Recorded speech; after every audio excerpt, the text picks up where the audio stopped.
basang-basa, nanginginig.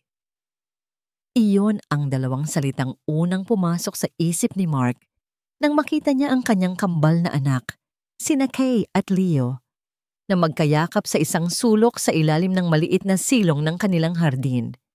Hinahampas sila ng malakas na hangin at walang tigil na buhos ng ulan.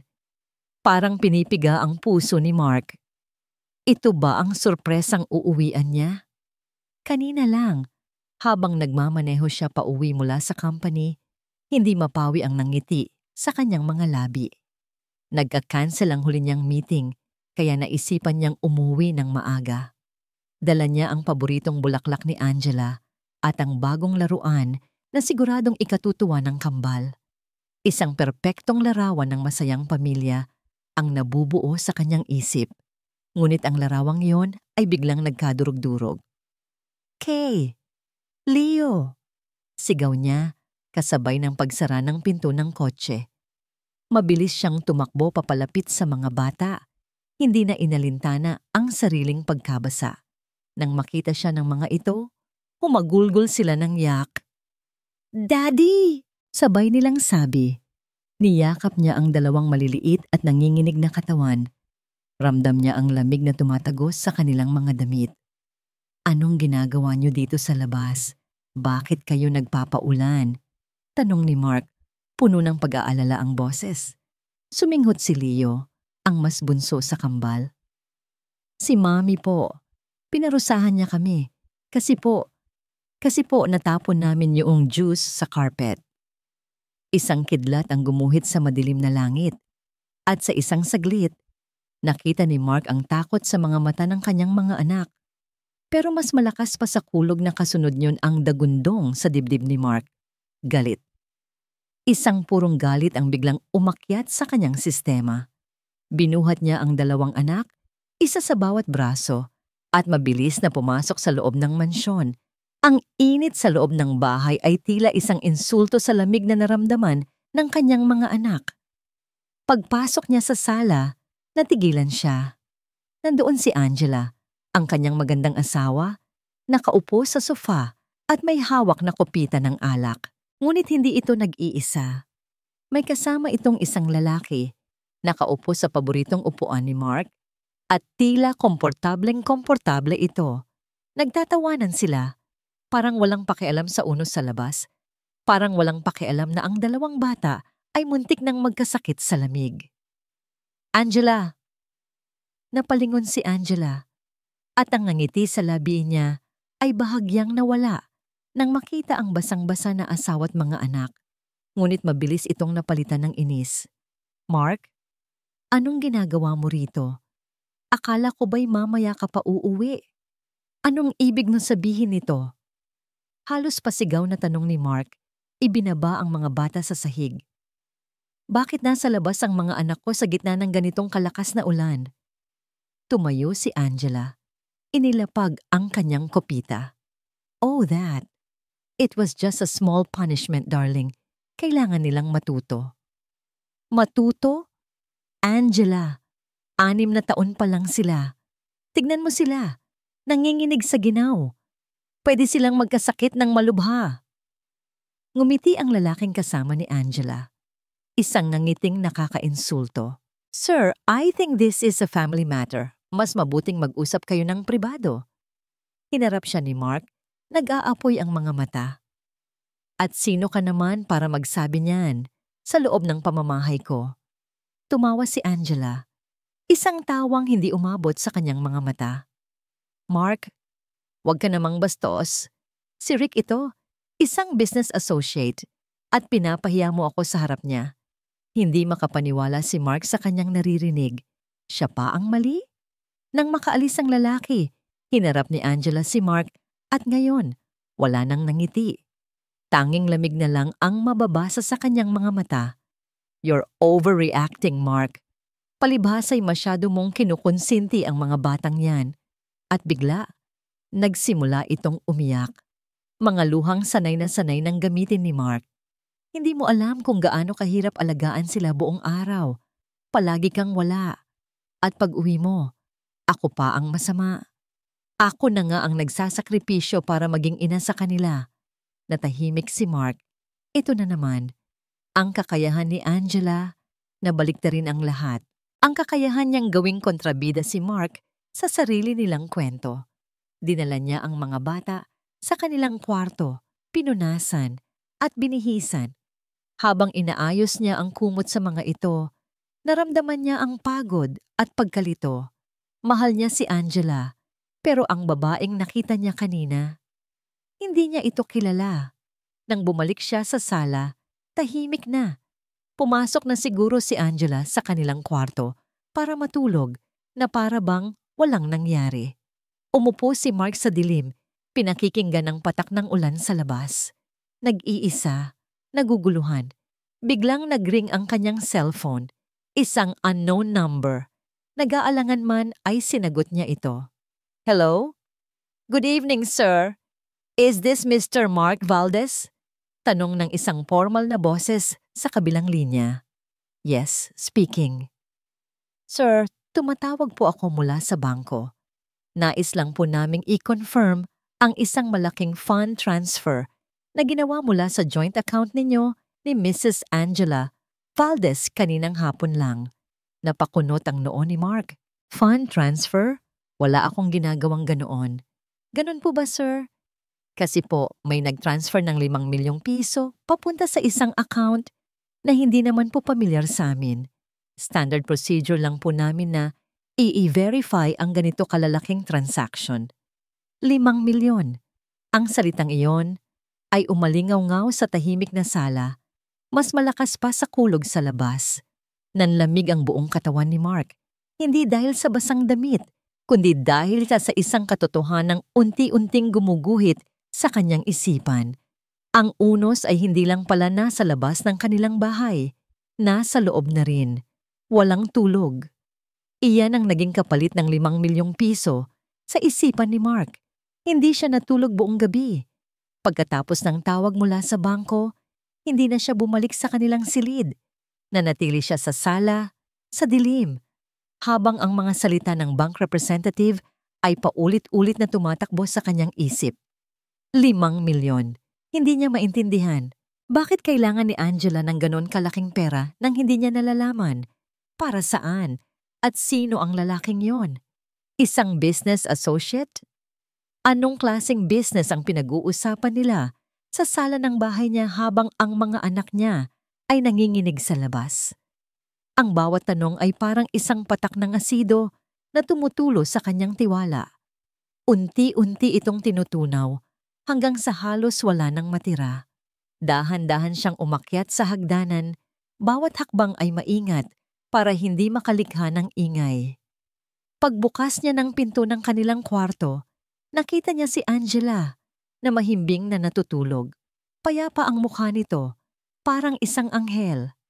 Ang parehong anghel na nagpatapon sa kanyang mga anak sa gitna ng unos. Tumayo siya sa tabi ng kama. Pinagmasdan ito. Ang babaeng pinakasalan niya.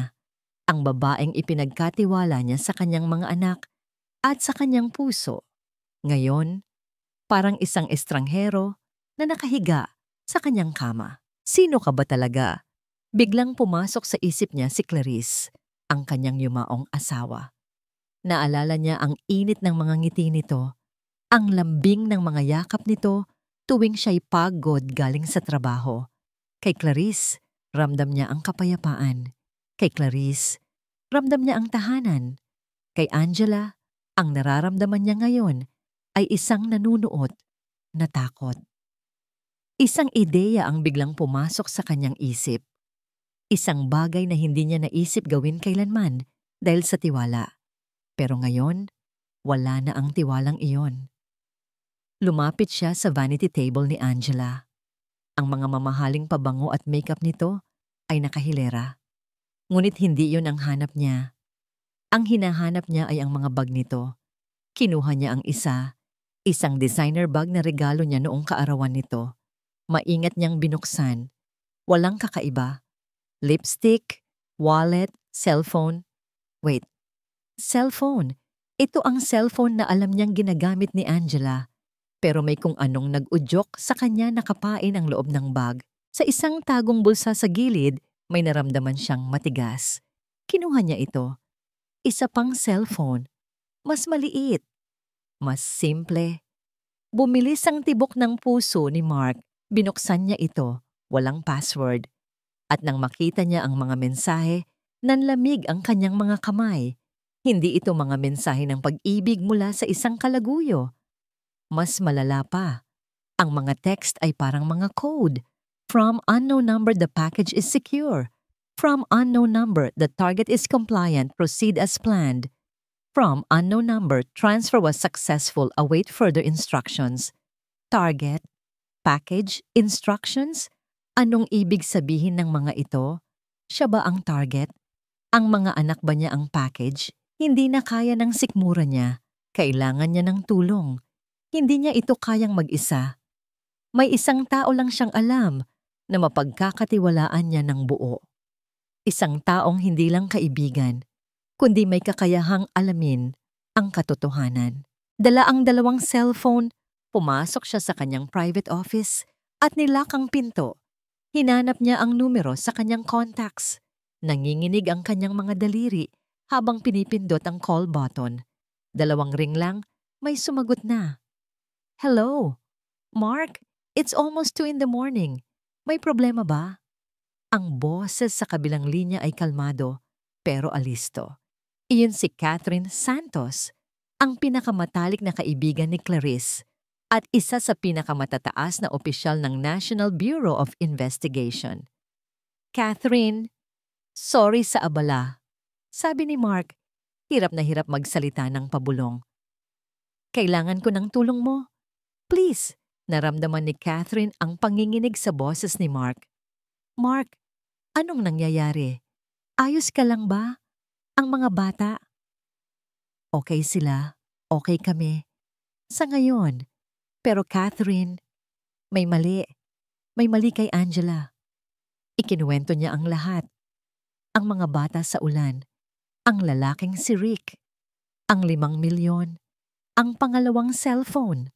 Sa bawat salitang binibitawan niya, nararamdaman niyang mas lalo siyang natatakot.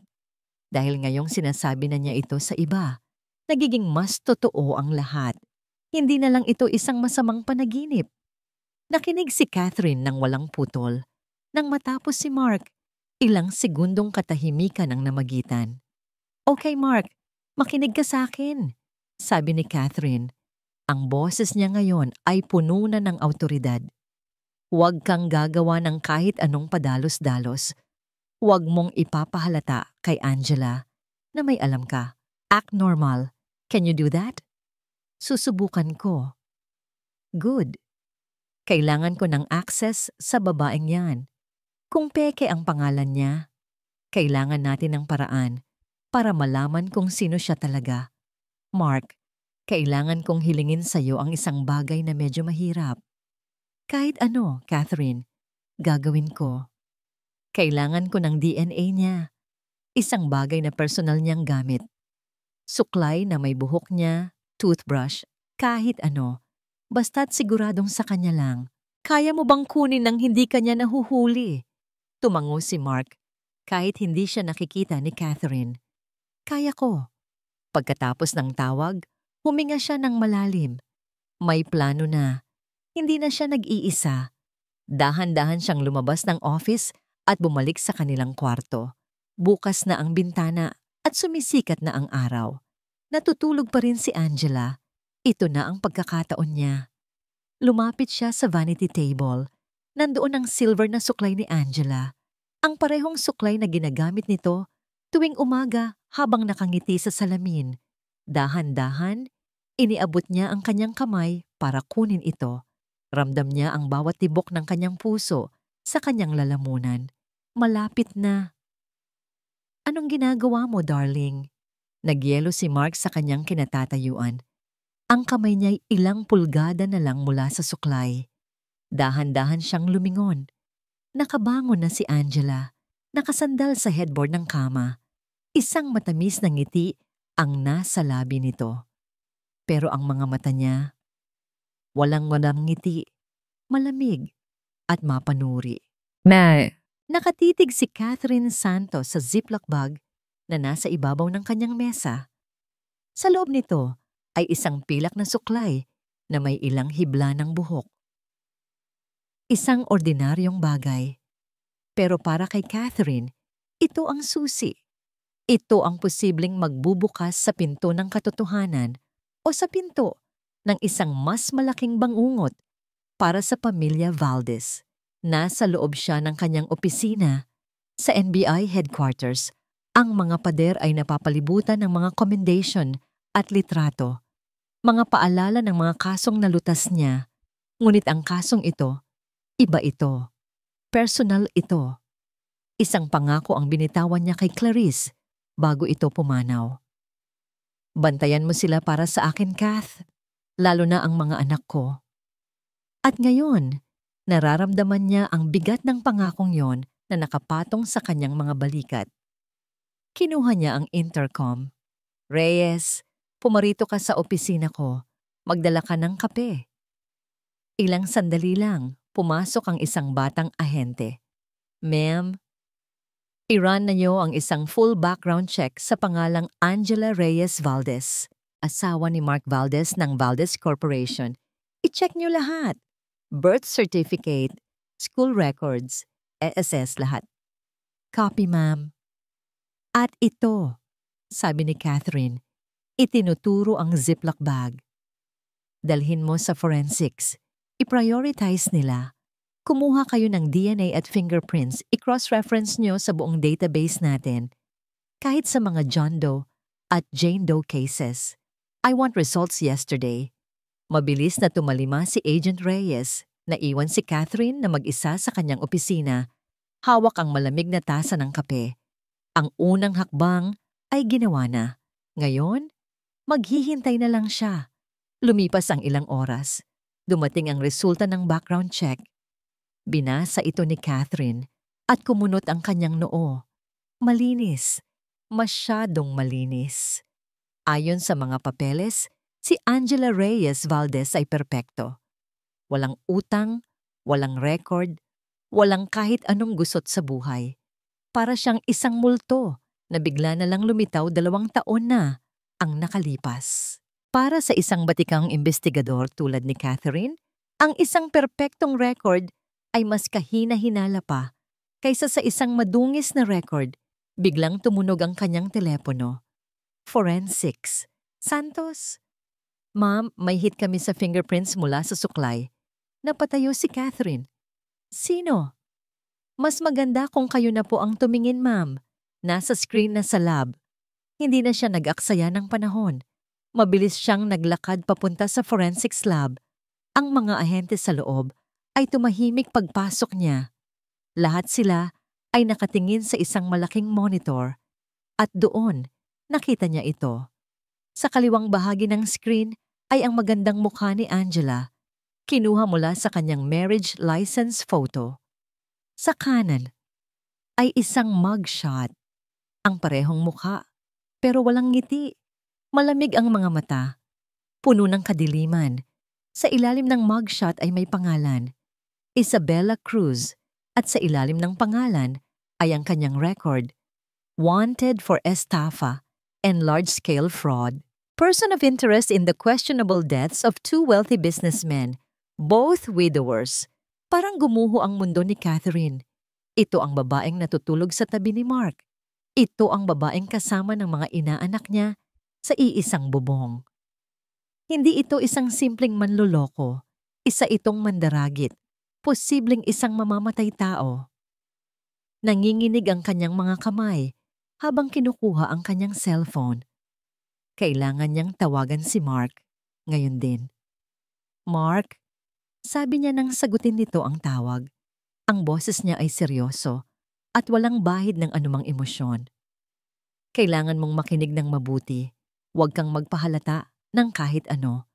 Pero kailangan mong malaman ito. Catherine, ano ang nalaman mo? Huminga ng malalim si Catherine. Ang pangalan niya ay hindi Angela. Isang nakabibinging katahimikan ang sumunod sa kabilang linya. Ang totoong pangalan niya ay Isabella Cruz. At may warrant of arrest siya para sa fraud. Higit pa riyan, Mark, iniimbestigahan siya sa pagkamatay ng dalawa niyang dating asawa. Narinig niya ang pigil na paghinga ni Mark. Ang takot. Umalis ka muna dyan sa bahay kasama ang mga bata. Pumunta ka sa isang lugar na ligtas. Utos ni Catherine. Kami na ang bahala rito. Pagkababa niya ng telepono, naramdaman niya ang pagod. Ngunit wala siyang panahon para doon. Kailangan nilang kumilos. Reyes, tawag niya. Lumapit ang ahente. Ma'am, may dala akong report na baka gusto niyang makita. Sabi ni Reyes, may hawak na folder. Financial Investigation Unit. Standard procedure lang po para sa mga high-profile personalities. Tiningnan namin ang mga recent financial activities ng pamilya Valdez. And? Tanong ni Catherine. Ang atensyon niya'y nakatuon na sa bagong impormasyon. May isang malaking transaction, ma'am. Isang life insurance policy. Kinuha ni Angela Valdez 3 buwan na ang nakalipas. Hindi ito ikinagulat ni Catherine. Bahagi iyon ng modus ng mga ganitong klaseng kriminal. Gaano kalaki? Tumingin si Reyes sa mga papel. Pagkatapos ay kay Catherine. Ang mukha ng batang ahente ay namumutla. 100 million pesos, ma'am. Natahimik si Catherine. Para kanino ang insurance? Nag-aalangang sumagot si Reyes. Para po sa kambal, sina Kai at Leo Valdez. Isang malamig na kuryente ang gumapang sa buong katawan ni Catherine. At sino ang nag-iisang beneficiary? Si Angela Valdez po, ma'am. Sole beneficiary. Biglang naunawaan ni Catherine ang lahat. Ang pagmamadali, ang laki ng halaga. Hindi lang pala pera ang habol ni Isabela Cruz. Mas malala pa, buhay ng mga bata ang gusto niyang kunin. Ang bawat segundo kasama si Angela, hindi si Isabela, ay parang paglalakad sa isang manipis na alambre na nakasabit sa pagitan ng dalawang nagtataasang gusali. Isang maling galaw, isang maling salita, at babagsak siya. At ang pinakakinatatakutan niya, baka madamay pa ang kanyang mga anak. Pagkatapos ng tawag ni Catherine, ang tanging paulit-ulit na tumatakbo sa isip ni Mark ay ang mga salita nito. Act normal. Madaling sabihin, pero halos imposibleng gawin. Paano ka aarte na normal kung ang babaeng nasa harap mo nang ngumingiti at naglalagay ng pagkain sa iyong plato ay isang halimaw na nagbabalat kayo? Kumain ka pa, darling. Malamig na sabi ni Isabela. Inilalagay ang isang piraso ng paboritong ulam ni Mark sa kanyang plato. Mukhang pagod na pagod ka sa trabaho. Napilitan siyang ngumiti. Isang nangiting peke, isang nangiting hindi umabot sa kanyang mga mata. Salamat. Humigpit ang pagkakahawak ni Mark sa kanyang mga kubyertos. Ang galit sa loob niya ay parang isang kumukulong bulkan. Nagbabantang sumabog anumang oras. Gusto niyang sumigaw. Gusto niyang itanong kung sino ba talaga siya. Gusto niyang kaladkarin ito palabas ng bahay. Pero tumingin siya sa kanyang mga anak. Sina Kay at Leo ay masayang nagkukwento tungkol sa kanilang araw. Walang kamalay-malay sa panganib na kasama nila sa hapagkainan. Para sa kanila, si Isabela ay ang kanilang Mommy Angela. At dahil sa kanila, kailangan niyang magpigil. Kailangan niyang magtiis. Natapos ang hapunan na parang isang walang katapusang pagsubok. Bawat minuto ay isang pasakit. Nang umakyat na ang mga bata para maghanda sa pagtulog, naiwan silang dalawa ni Isabela sa sala. Lumapit ito sa kanya. Ipinulupot ang mga braso sa kanyang leeg. May problema ba, Mark? Kanina ka patahimik. Para kang may malalim na iniisip. Ang mga daliri nito ay malamig sa kanyang batok. Dati, ang haplos na yon ay nagbibigay sa kanya ng aliw. Ngayon, para itong haplos ng isang ahas. Pagod lang siguro ako, sabi niya. Maingat na inalis ang mga braso nito. Magpapahinga na ako sa office. May tatapusin pa akong trabaho. Nakita niya ang bahagyang pagbabago sa ekspresyon ni Isabela.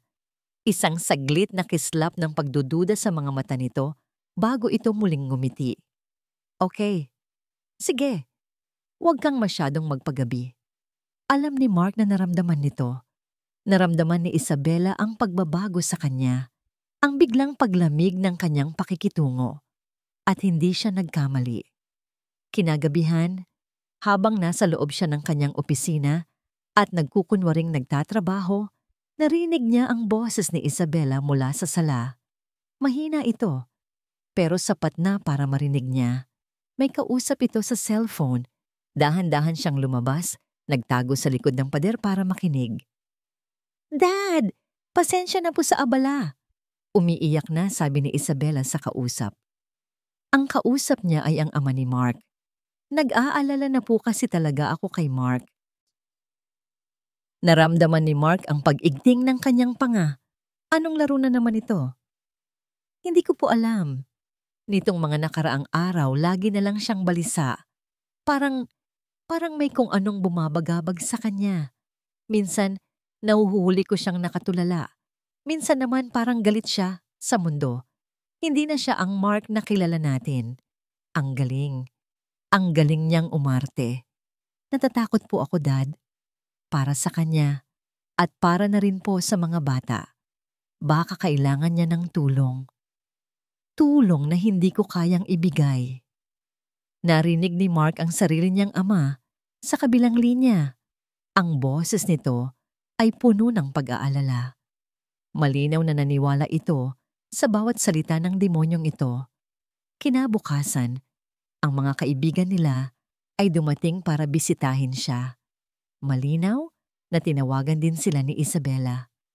Ang mga tingin nila ay puno ng awa. Mark, pare, andito lang kami ha, sabi ng isa. Kung may pinagdadaanan ka, huwag kang mag-atubiling magsabi.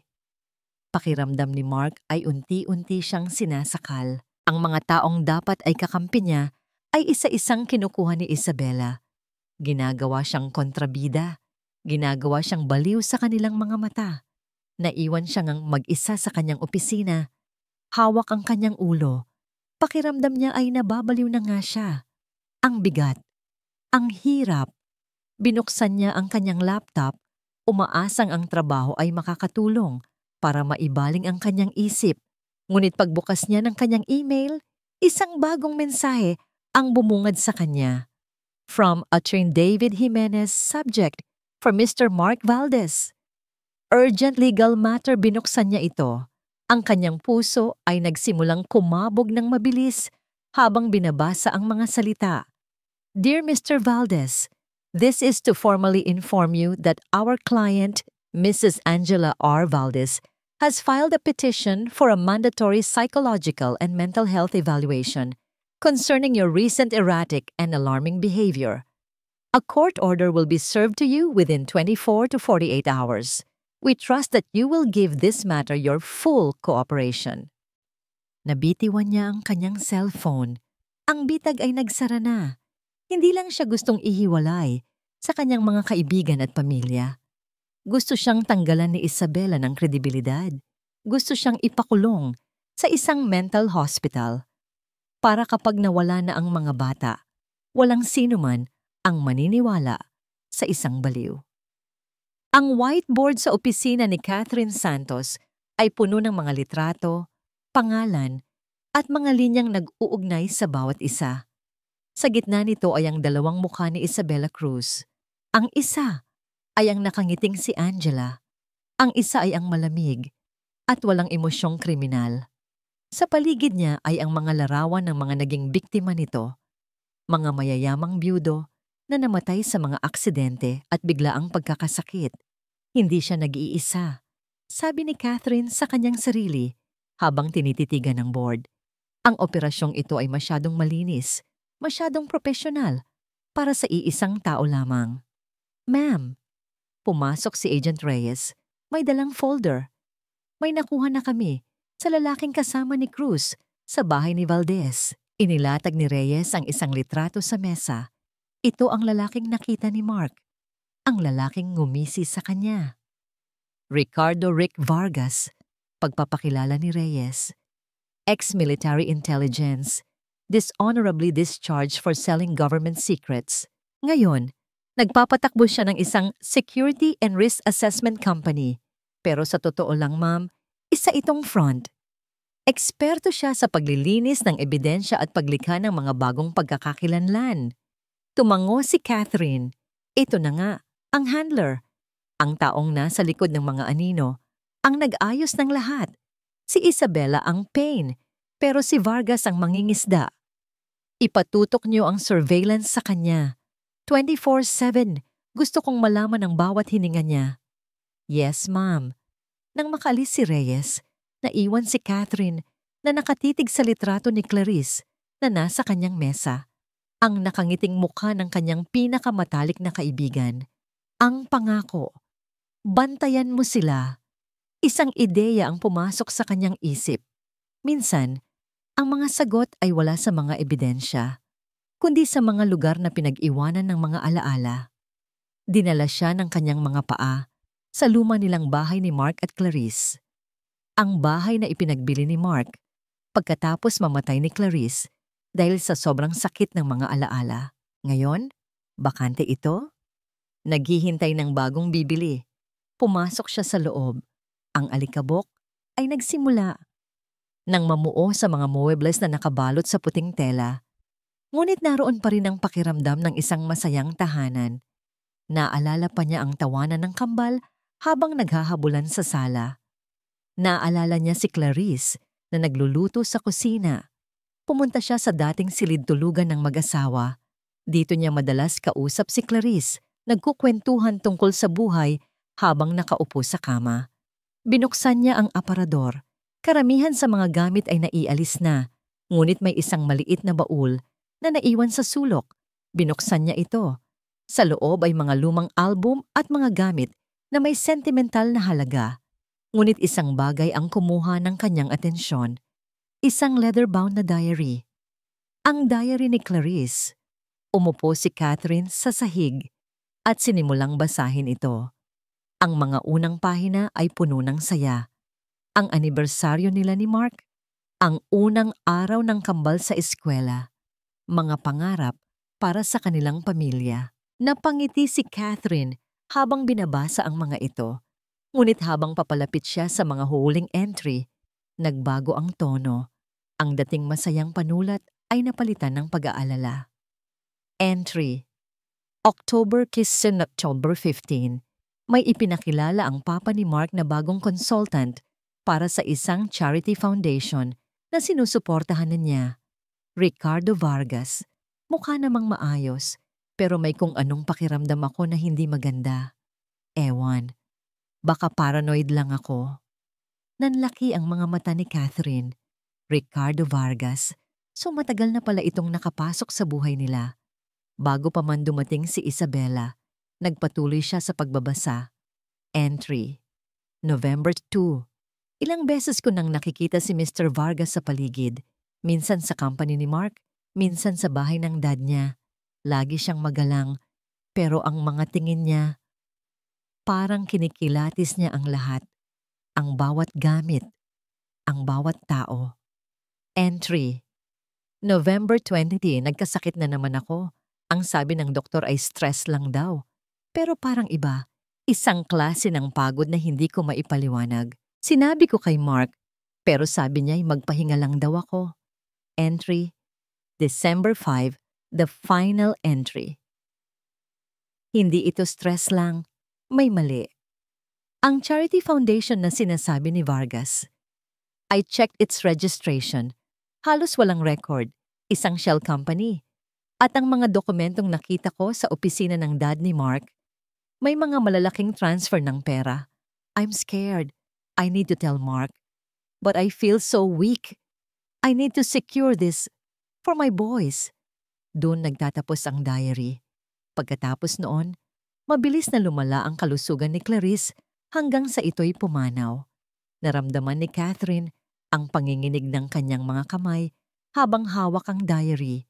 Hindi pala simpleng pagkakasakit ang ikinamatay ng kaibigan niya. Posibleng nilason ito ng dahan-dahan Inalis sa eksena para mabigyan ng daan ng papasok na si Isabela. Isa itong planadong pagpatay. Biglang nagring ang kanyang cellphone. Si Reyes. Ma'am, nakuha na namin ang buong detalye ng insurance policy. Ano ang meron? Tanong ni Catherine. Ang boses niya ay garalgal. May special clause po, ma'am. Nakatago sa fine print. Sinasabi doon na kung sakaling ang mga bata at ang kanilang legal guardian sa kasong ito, si Mark Valdez, ay sabay-sabay na di inaasahang pumanaw, ang buong Valdez estate kasama na ang insurance money ay hindi mapupunta sa kamag-anak. Automatic itong idodonate sa isang particular na foundation. Anong foundation? Tanong ni Catherine kahit alam na niya ang sagot. Ang pangalan po ay Futuro Philanthropic Foundation, ma'am. Ang parehong foundation na nabanggit ni Clarice sa kanyang diary. Ang front company ni Rick Vargas, naunawaan na ni Catherine ang buong plano. Hindi lang ang buhay ng mga bata ang target. Ang target ay ang lahat. Ang buong yaman ng pamilya Valdez. Ang plano ay patayin si Mark at ang dalawang bata ng sabay para makuha nila ang lahat. Isang perpektong crime. Ma'am? Tanong ni Reyes sa kabilang linya. Okay lang po ba kayo? Hindi kaagad nakasagot si Catherine. Ang kanyang tingin ay nakatuon sa bintana. Sa papalubog na araw, ang oras ay nauubos na. Bigla niyang naalala ang tawag ni Mark tungkol sa court order. Tinawagan niya ito para bigyan ng babala. Mark, nasaan ka? Nasa bahay. Kakadating lang ng mga bata. Galing school. Kailangan mong makaalis diyan. Ngayon na. Catherine, anong nangyayari? Wala nang oras para magpaliwanag. Ang buong pamilya niyo ang target nila. Si Clarice. Mark, I think they killed Clarice. Biglang naputol ang tawag. Sinubukan niyang tawagan ulit si Mark, pero hindi na ito sumasagot. Nag-text siya. Mark, sumagot ka. Ilang sandali lang may reply. Mula sa numero ni Mark, pero hindi si Mark ang nag-text. Alam niya. Ang mensahe ay simple at nakakakilabot. Masyado ka ng maraming alam, ma'am. Baka kailangan mo nang magpahinga, mag-isa. Ang mga huling salita ni Catherine ay parang bombang sumabog sa loob ng isipan ni Mark. Sa tingin ko, pinatay nila si Clarice. Nabitawan niya ang kanyang cellphone. Tumingin siya kay Isabela na kasalukuyang nag-aayos ng bulaklak sa isang florera sa sala. Ang bawat galaw nito ay puno ng grasya. Ang bawat ngiti ay perpekto. Ngunit ang nakikita na ni Mark ngayon ay hindi isang magandang asawa. Nakikita niya ang mukha ng isang mamamatay tao. Ang babaeng posibleng pumatay sa kanyang unang pag-ibig. Mark? Tanong ni Isabela. Napansin ang bigla niyang pagkatigagal. Sinong kausap mo? Bakit ka namumutla? Hindi siya sumagot. Ang galit at pighati ay nagsanib. Bumuo ng isang unos sa loob ng kanyang dibdib na mas malakas pa sa ulan nung gabing iyon. Naglakad siya palapit dito. Ang bawat hakbang ay mabigat. Sino ka ba talaga? Tanong niya. Ang boses niya ay mahina pero puno ng bagsik. Nawala ang ngiti ni Isabela. Anong sinasabi mo? Ang sabi ko, sino ka? Sigaw niya. Hindi na napigilan ng sarili. Hinawakan niya ito sa braso. Hindi mahigpit, pero sapat para maramdaman nito ang kanyang panginginig sa galit. Anong ginawa mo kay Clarice? Ito na ang hinihintay ni Isabela. Sa isang iglap, ang ekspresyon nito ay nagbago mula sa pagkalito patungo sa purong takot. Isang perpektong pag-arte. Mark, nasasaktan ako. Bitiwan mo ako. Sigaw nito. At sa halip na kumawala, sinadya nitong itulak ang sarili paatras, dahilan para tumama ito sa isang maliit na mesang salamin. Nagkalat ang mga bubog sa sahig. Ah! Isang nakakapanindig balahibong sigaw. Kasabay noon, isang katulong ang nagkataong lumabas mula sa kusina at nakita ang buong eksena. Si Mark na nakatayo, si Isabela na nakaupo sa sahig at umiiyak, may maliit na sugat sa braso mula sa bubog. "Tulungan niyo ako," humagulgol si Isabela. Nababaliw na siya. Bago pa man makapagpaliwanag si Mark, narinig na niya ang tunog ng sirena ng pulis. Mabilis. Masyadong mabilis. Plinano na niya ang lahat ng ito. 2 pulis ang pumasok sa bahay. Ang kanilang mga mukha ay seryoso habang tinitingnan ang eksena. Isang umiiyak na babae, isang galit na lalaki, at 2 bata na ngayon ay bumaba mula sa kanilang silid. Umiiyak din dahil sa takot. "Sir, ano pong nangyayari dito?" Tanong ng isang pulis. Ang tingin ay nakatuon kay Mark. "Nagsisinungaling siya. Tinrap niya ako," sabi ni Mark. Itinuturo si Isabela. "Daddy." Umiiyak na tawag ni Kay at Leo. Lumapit si Isabela sa mga bata at niyakap sila ng mahigpit na para bang prinoprotektahan sila mula sa isang halimaw. "Huwag kayong lumapit sa daddy ninyo," sabi nito sa mga bata, habang nakatingin sa mga pulis. "Ayoko po sanang umabot sa ganito, pero natatakot na po ako para sa kaligtasan namin." Ang mga salita ni Isabela, kasama ng testimonya ng katulong at ang naunang petition para sa mental health evaluation, ay sapat na. Para sa mga pulis, malinaw ang kwento. "Sir," sabi ng pulis kay Mark, ang boses ay matigas na. "Kailangan niyo po munang sumama sa amin. At base po sa petition na isinampa ni Mrs., kailangan po naming mag-issue ng temporary restraining order. Hindi po kayo pwedeng lumapit sa kanya o sa mga bata." Gumuho ang mundo ni Mark. Hindi niyo pwedeng gawin to sa akin." Pagmamakaawa niya. "Ito ang bahay ko. Ito ang mga anak ko." Habang isinasama siya ng mga pulis palabas, ang kanyang mga mata ay nakatuon lamang sa kanyang mga anak. Umiiyak sila. Nagpupumilit kumawala sa yakap ni Isabela. "Daddy, wag mo kaming iwan. Mahal na mahal ko kayo." Iyon na lang ang naisigaw ni Mark bago isara ng mga pulis ang pinto. Naiwan siya sa labas. Pinatalsik mula sa sarili niyang paraiso. Umupo siya sa loob ng kanyang kotse. Sa labas mismo ng gate ng kanyang mansyon, nagsimulang pumatak ang ulan. Ang parehong ulan. Ngunit ngayon, mas malamig, mas malupit. Tinitigan niya ang bintana ng silid ng kanyang mga anak. Nandoon sila sa loob, kasama ang babaeng iyon, isang mamamatay tao. At wala siyang magawa. Talo na siya, nawala na ang lahat.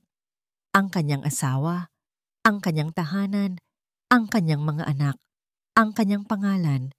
Sinuntok niya ang manibela. Ang tunog ng kanyang paghagulgol ay sinasabayan ng walang tigil na buhos ng ulan.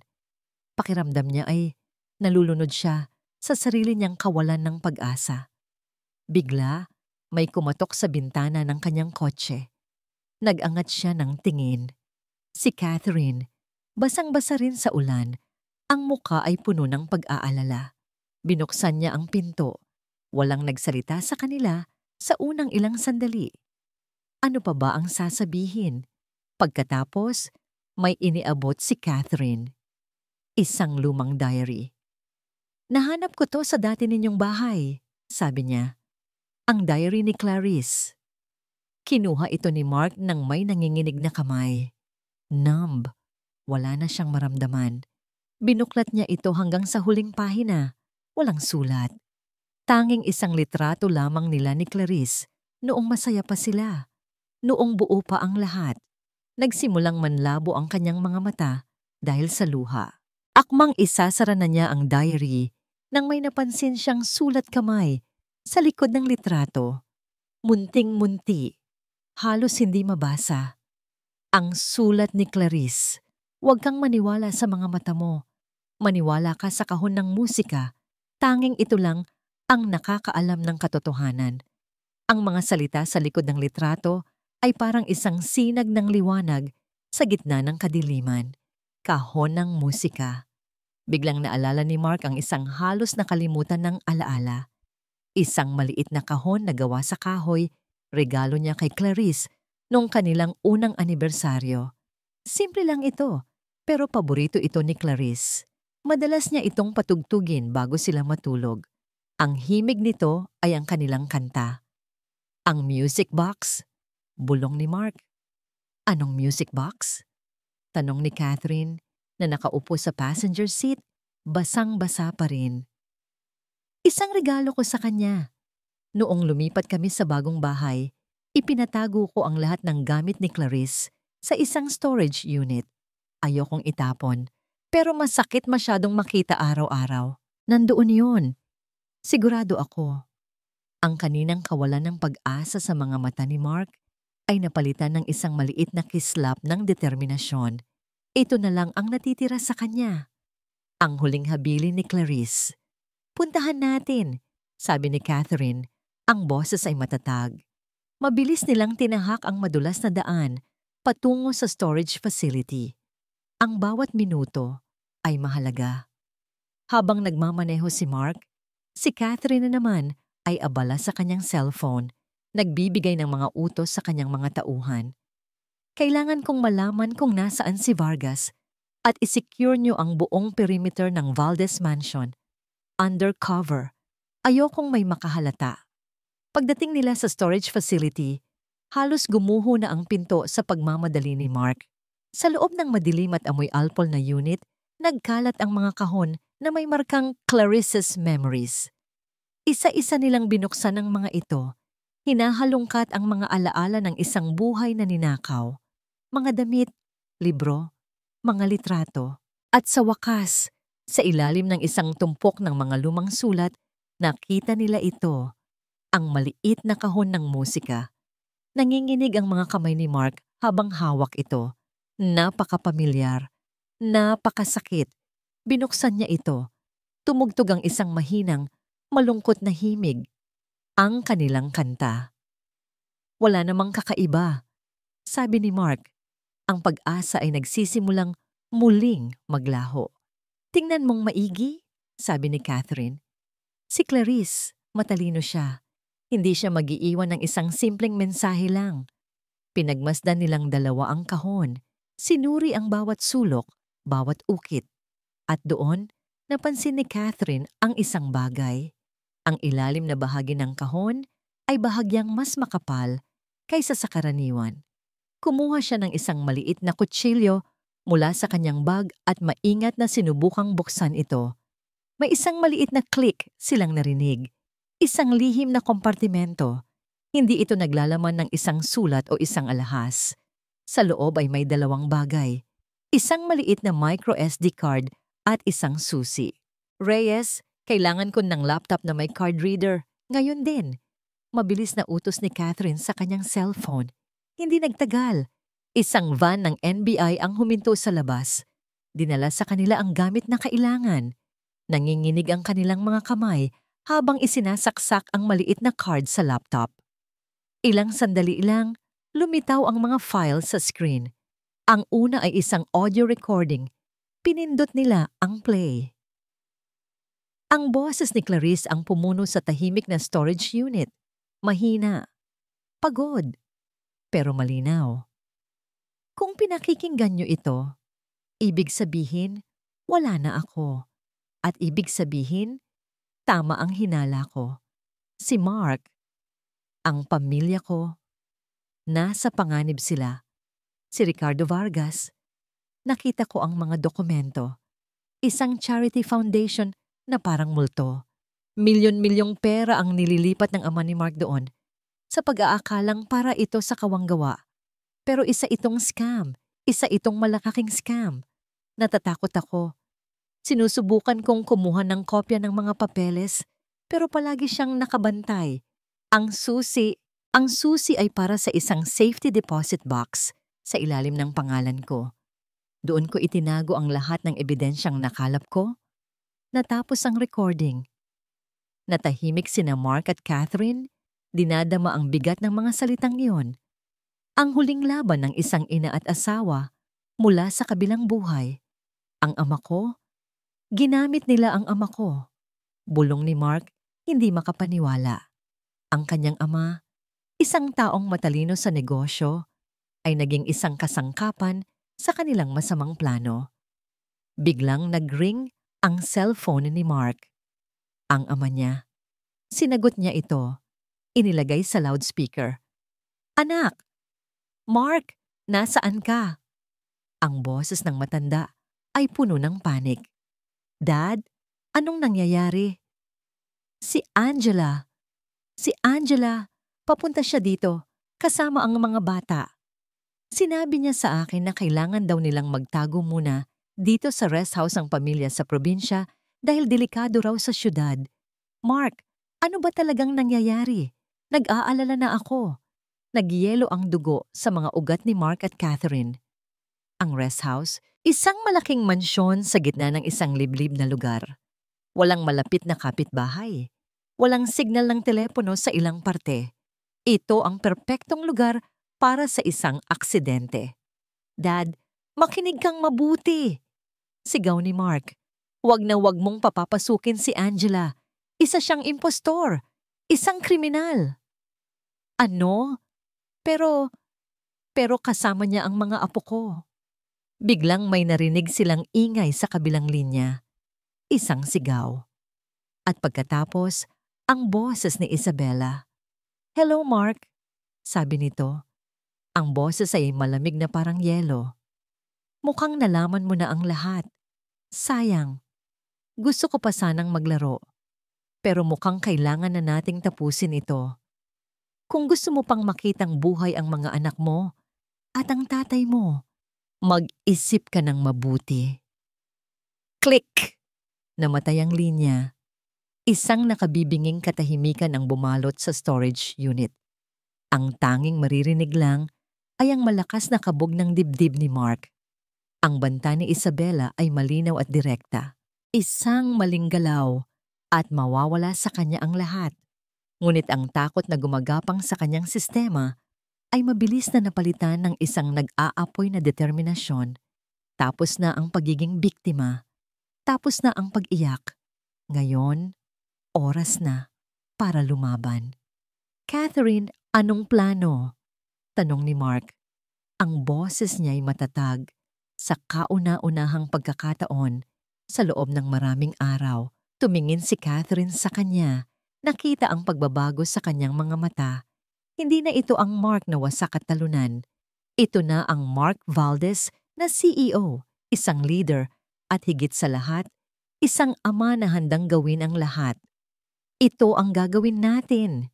Mabilis na sabi ni Catherine, ang kanyang isip-imbestigador ay kumikilos na. Reyes, i-trace niyo ang lokasyon ng cellphone ng tatay ni Mark. I-deploy ang 2 tactical team. Team Alpha, sa akin kayo sasama sa main entrance. Team Bravo, i-secure niyo ang buong perimeter ng rest house. Walang papasok, walang lalabas. Silent entry. Ayokong malaman nilang nandoon tayo hanggat hindi ko sinasabi. Bumaling siya kay Mark. Mark, kailangan ka naming iwan dito. Masyadong delikado. Hindi. Mariing sagot ni Mark. Pamilya ko ang nasa loob. Buhay ko ang nakataya. Kasama ako. Nakita ni Catherine ang determinasyon sa kanyang mga mata. Alam niyang walang makakapigil dito. Okay? Pagpayag niya. Pero susunod ka sa bawat sasabihin ko. Walang padalos-dalos na desisyon. Maliwanag? Maliwanag. Mabilis silang kumilos. Ang convoy ng mga itim na van ng NBI ay humarurot sa highway, patungo sa liblib na probinsya. Ang ulan ay muling bumuhos, na para bang nakikidalamhati sa paparating na komprontasyon. Sa loob ng sasakyan, tahimik si Mark. Hawak ang susi ng safety deposit box, ang huling pamana ni Clarice, ang susi sa hustisya. Samantala, sa loob ng malaking rest house, ang tensyon ay halos mahahawakan. Nakaupo ang ama ni Mark sa isang silya, nanginginig. Sa tapat niya ay si Ricardo Rick Vargas, Nagpupunas ng isang baril. Napakagaling ng plano mo, Isabella, sabi ni Rick nang hindi tumitingin sa babae. Isang tawag lang at nasira ang lahat. Huwag mo akong sisihin, Rick, sagot ni Isabella na nakatayo malapit sa bintana, binabantayan ng kambal na magkayakap sa isang sulok ng sala. Ginawa ko ang kailangan kong gawin. Masyado nang matalino ang babaeng NBI na yon. Kaya ngayon, kailangan nating madaliin ang lahat, sabi ni Rick. Lumapit siya sa ama ni Mark. Senyor Valdez, isang karangalan na makatrabaho ka. Pero alam mo naman, business is business. Mga demonyo kayo? Sigaw ng matanda. Ngumisi lang si Rick. Tumingin siya sa tangke ng gas sa kusina. Isang accidental gas leak. Isang malungkot na trahedya. Isang buong pamilya ang nawala. At isang malaking donasyon ang mapupunta sa isang charity. Napaka-perpekto. Sa labas, ang mga team ng NBI ay nasa posisyon na. Nakapalibot sila sa bahay, mga anino sa dilim. Alpha Team, ready. Bulong ni Catherine sa kanyang radio. Bravo Team, perimeter secured. Sagot sa kabilang linya. Tumingin si Catherine kay Mark. Handa ka na? Tumango si Mark. Para sa pamilya ko. Sa hudyat ni Catherine, sabay-sabay silang gumalaw. Walang ingay, parang mga multo. Si Mark, kasama si Catherine at ang Alpha Team ay dumaan sa likod na pinto na maingat na binuksan ng isa sa mga ahente. Dahan-dahan silang pumasok sa madilim na pasilyo. Naririnig nila ang mga boses mula sa sala. Pagkatapos nito, Isabella, maghihiwalay na tayo ng landas. Kukunin ko ang 70%, sabi ni Rick. Ano? 50-50 ang usapan, sagot ni Isabella. Habang nagtatalo ang dalawa, ito na ang nakitang pagkakataon ni Catherine. Sumenya siya sa kanyang mga tauhan. Sa isang iglap, bumukas ang lahat ng pinto. NBI, don't move! Sigaw ni Catherine. Nagulat si Rick at Isabella. Mabilis na kumilos si Rick. Itinutok ang baril sa matandang Valdez. Ngunit mas mabilis ang mga ahente ni Catherine. Isang putok mula sa isang taser ang nagpabagsak kay Rick sa sahig, nangingisay. Ngunit si Isabella, mabilis siyang kumilos. Bago pa man makalapit ang sinuman, nahablot niya ang isa sa kambal. Si Leo. Kumuha siya ng isang basag na piraso ng salamin mula sa nabasag na florera sa sahig kanina. Itinutok niya ito sa leeg ng bata. Isang galaw pa! Sigaw niya. Ang kanyang magandang muka ay puno na ngayon ng kabaluan. Lahat tayo dito, mamamatay. Natigilan ang lahat. Ang mga ahente ng NBI ay napatutok ng baril sa kanya, pero hindi sila makaputok. Masyadong malapit ang bata. Isabella, tapos na ang laro. Mahinahong sabi ni Catherine. Hindi pa! Sigaw ni Isabella. Ang kanyang mga mata ay naghahanap at nakita niya si Mark na nakatayo sa likod ng mga ahente. Mark, mahal ko, sabi niya. Isang baliw ng ngiti ang sumilay sa kanyang mga labi. Tignan mo ang ginawa mo. Sinira mo ang lahat. Kung hindi ka pwedeng mapa sa akin, kung hindi mapapa sa akin ang pera mo, edi walang makikinabang. Humigpit ang hawak niya sa bata at isang maliit na patak ng dugo ang nagsimulang dumaloy sa leeg ni Leo. Ang paghinga sa loob ng sala ay tila huminto. Ang bawat pares ng mata ay nakatutok sa basag na salamin na nakatutok sa leeg ni Leo.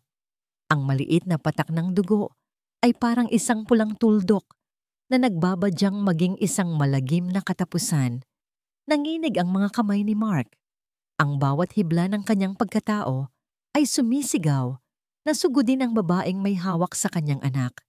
Ngunit ang mga mata ni Catherine ay nagbababala sa kanya na huwag gumawa ng anuman na ikapapahamak ng bata.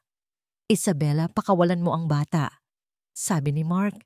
Sinubukang gawing kalmado ang kanyang boses kahit na ang puso niya ay parang sasabog. Ako ang may kasalanan. Ako ang habol mo, hindi ba? Heto na ako. Pakawalan mo na siya. Tumawa si Isabela, isang tawang walang saya, isang tawang puno ng pait. Huli na ang lahat, Mark. Akala ko ba matalino ka? Akala mo ba pag-ibig ang habol ko sa'yo? Pera mo. Yan lang ang habol ko. At ngayong hindi ko na makukuha yan, sisiguraduhin kong magdudusa ka. Sisiguraduhin kong mararamdaman mo ang sakit na naramdaman ko noong lahat ay kinuha sa akin. Sa isang saglit, sa gitna ng kanyang kabaliwan, nakita ni Mark ang isang kislap ng totoong sakit sa mga mata ni Isabela. Isang nakaraang puno ng pighati na humubog sa kanya para maging isang halimaw. Ngunit wala na siyang panahon para doon. Ang mahalaga ay ang kanyang anak. Leo, tawag ni Mark. Ang kanyang tingin ay nakatuon lamang sa bata, hindi kay Isabela. Anak, makinig ka kay Daddy, okay? Nanginginig na tumango si Leo. Ang mga luha ay patuloy na dumadaloy sa kanyang mga pisngi. Naaalala mo ba yung laro natin, yung Sleeping Lion? Na kapag sinabi kong Sleeping Lion, kailangan mong maging sobrang bigat at huwag gumalaw kahit anong mangyari. Muling tumango ang bata. Okay, anak. I love you. In 3, 2, 1. Sleeping Lion. Sa hudyat na yon, biglang ibinagsak ni Leo ang bigat ng kanyang katawan pababa. Isang simpleng galaw, pero sapat na para mawala sa balanse si Isabela sa isang kritikal na segundo. Ang hawak nito sa bata ay bahagyang lumuwag. At iyon na ang pagkakataong hinihintay ng lahat. Sa isang iglap, kumilos si Catherine. Hindi baril ang kanyang ginamit, kundi ang sarili niyang katawan.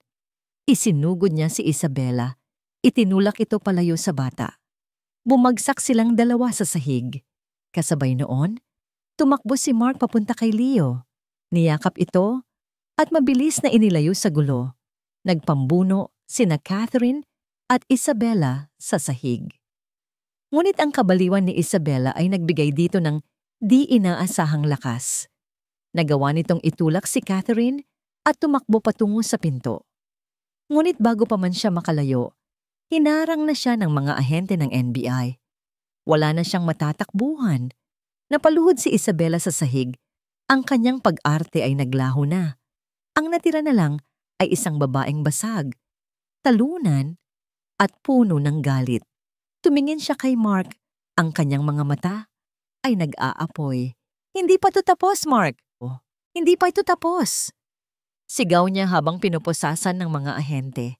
Habang kinakaladkad siya palabas, kasama si Rick Vargas na wala pa ring malay, dumaan siya sa harap ni Mark. Tumigil siya. Sana mabulok ka. Bulong niya. Hustisya ang tawag dito, Isabela. Sagot ni Mark. Yakap-yakap ang kanyang dalawang anak. Sa wakas, natapos na ang unos. Lumapit ang ama ni Mark, ang muka ay puno ng pagsisisi at pasasalamat. Niyakap niya ang kanyang anak at mga apo. Patawarin mo ako, anak. Nagpadala ako sa panloloko nila.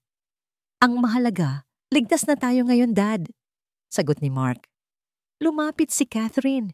May maliit na galos sa pisngi pero buo ang loob. Ngumiti siya. Tupad na ang pangako ko kay Clarice. Ilang linggo ang lumipas. Ang iskandalo ng pamilya Valdez ay naging laman ng bawat balita. Ngunit sa gitna ng ingay, ang pamilya ni Mark ay nagsimulang maghilom. Isang hapon, habang naglalaro ang mga bata sa hardin, ang parehong hardin kung saan nagsimula ang lahat, dumating si Catherine. May dala itong isang sobre. Nakuha namin ang laman ng safety deposit box ni Clarice, sabi niya. Lahat ng ebidensya laban kay Vargas at sa buong sindikato nila ay nandoon. Marami pang malalaking pangalan ang babagsak dahil sa tapang ng asawa mo. May isa pa siyang iniabot, isang sulat. At iniwan niya rin ito. Para sa'yo. Nakatatak sa labas ng sobre ang sulat kamay ni Clarice. Para sa aking minamahal na Mark. Buksan mo lang ito kapag nararamdaman mong handa ka ng magmahal muli. Lumipas ang isang taon. Ang ingay ng iskandalo ay unti-unti nang humupa, napalitan ng tahimik na ritmo ng pang-araw-araw na buhay. Para kay Mark at sa kanyang pamilya, ang bawat araw na lumilipas ay isang hakbang palayo sa madilim na bangungot. Hindi na sila nakatira sa malaking mansyon. Ipinagbili niya iyon, kasama ang lahat ng alaala ng panloloko at sakit na bumalot dito. Lumipat sila sa isang mas simpleng bahay malapit sa dagat, isang lugar kung saan ang hangin ay sariwa at ang tanawin ay payapa. Isang hapon, habang nakaupo siya sa balkonahe at pinagmamasdan ng kanyang kambal na masayang nagtatampisaw sa dalampasigan, kinuha niya mula sa isang kahon ang sulat ni Clarice.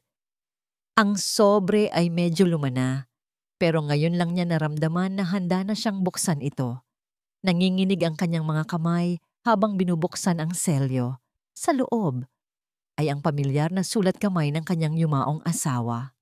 Mahal kong Mark, kung binabasa mo ito, ibig sabihin ay natagpuan mo na ang kapayapaan at marahil handa nang muling buksan ang iyong puso.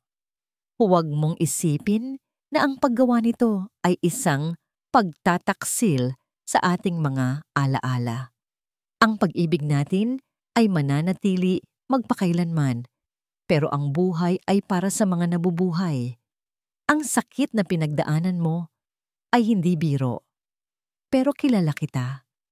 Ikaw ang pinakamatatag na taong nakilala ko. Ginamit mo ang sakit na yon para maging mas mabuting ama, at iyon ang pinakamahalaga sa lahat. Nakikita kita mula rito at sobrang proud ako sa iyo. Huwag kang matakot magmahal muli. Hanapin mo ang isang taong hindi lang mamahalin ka, kundi mamahalin din ng buo ang ating mga anak. Isang taong magiging kakampi mo sa lahat ng laban. Isang taong magiging kaibigan mo higit sa lahat. Maging masaya ka. Mahal ko. Deserve mo yan. Deserve ninyo yan. Nagmamahal magpakailanman, Clarice. Isang butil ng luha ang pumatak mula sa mata ni Mark. Hindi dahil sa lungkot, kundi dahil sa pasasalamat. Para itong isang basbas, isang pahintulot mula sa nakaraan para harapin ang hinaharap. Daddy! Napalingon siya. Tumakbo papalapit sina Kay at Leo. Basang-basa at puno ng buhangin. Sa likod nila, natatawang naglalakad si Catherine. May daladalang basket ng merienda. Naging lingguhan na ang pagbisita ni Catherine sa kanila. Hindi bilang isang NBI agent, kundi bilang isang kaibigan. Isang tita ninang. Sabi nga ng kambal, siya ang naging sandalan nilang lahat. Ang naging konstanteng presensya sa kanilang muling pagbangon. Tita Kath, si Daddy, umiiyak na naman. Biro ni Kay. Hindi sabi ni Mark. Mabilis na pinunasan ng kanyang mga mata. Napuwing lang si Daddy. Ngumiti si Catherine. Isang ngiting alam ang lahat, pero walang sinasabi. Umupo ito sa tabi ni Mark habang ang mga bata ay masayang kumakain ng sandwiches. Kamusta na sila sa kulungan? Tanong ni Mark. Ang boses ay mahina. Si Isabella, habang buhay na pagkabilanggo. Si Vargas at ang iba pa, ganoon din. Tapos na ang kwento nila. Sagot ni Catherine, tumingin ito sa mga bata. Ang mahalaga, nagsisimula pa lang ang sa inyo. Nagkatinginan sila ni Mark. Walang salitang namagitan, pero sa mga mata nila, may isang pag-unawa, isang koneksyon na nabuo hindi sa gitna ng pag-iibigan, kundi sa gitna ng apoy, pagsubok at katapatan. Hindi nila alam kung ano ang dadalhin ng bukas. Walang pangako ng isang fairy tale na pag-ibig. Ngunit sa pagkakataong yon, habang pinagmamasdan nila ang papalubog na araw at naririnig ang halakhak ng mga bata, alam nilang sapat na ito. Ang paghilom ay isang mahabang proseso. Ang tiwala ay muling itinatayo ng dahan-dahan. Ngunit sa wakas, pagkatapos ng unos, natagpuan din ni Mark Valdez at ng kanyang pamilya ang kanilang kapayapaan. Isang bagong simula, isang bagong pag-asa. sa ilalim ng parehong langit kung saan nagbabantay ang isang bituin na nagngangalang Clarice.